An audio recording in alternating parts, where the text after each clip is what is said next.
okបងប្អូនយើងមានគំរូ Mitsubishi 5 ភ្លើង300ប៉ែតយើងរៀបរួចរាល់ហើយកន្លងវាក៏អេមដែរអញ្ចឹងសម្រាប់បងប្អូនដែលយើងលាងក្រេះ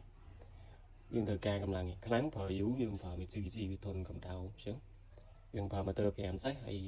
អូសជាមួយក្បាលប្រភេទInterpump ក្បាលនេះធំមក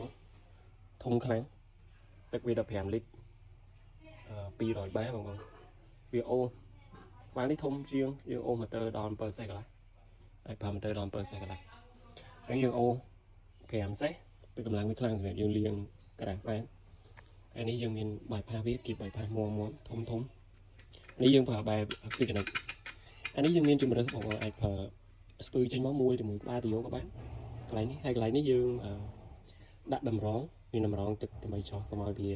មានកតិកទីចូលបាបូកន្លែងនេះហើយជើងវាយើងចាប់មាំយើងប្រើដែកអសរសិតដែលចាប់ទៅវាមាំសម្រាប់ពូលីយើងប្រើពូលីដែលប្រភេទល្អគុណភាពល្អអញ្ចឹងបងប្អូនត្រូវការប្រើការ៉ាយើងប្រើប៉ុណ្នេះគឺមាំហើយសម្រាប់ជើងវាយើងធ្វើជើងវាមកយើងអាចប្លាស្ទិកបានមូលឲ្យឡក់វាទៅអញ្ចឹងមាំជើងវានេះបងប្អូនឃើញស្រាប់អញ្ចឹងបងប្អូនត្រូវការតឡើងការ៉ាថ្មីឬក៏រៀបការ៉ាអីយើងអាចប្រើប៉ុណ្ណេះបើសិនជាពងច្រើនយើងអាចប្រើប៉ុណ្ណេះ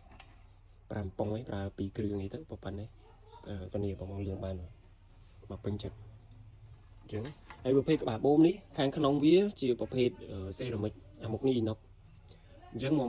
វាធន់នឹងកម្ដៅខាងក្នុងវាស្នូពីស្ទង់3កន្លែងនេះប្រភេទសេរ៉ាមិចហើយខាងមុខនេះប្រភេទអ៊ីណុក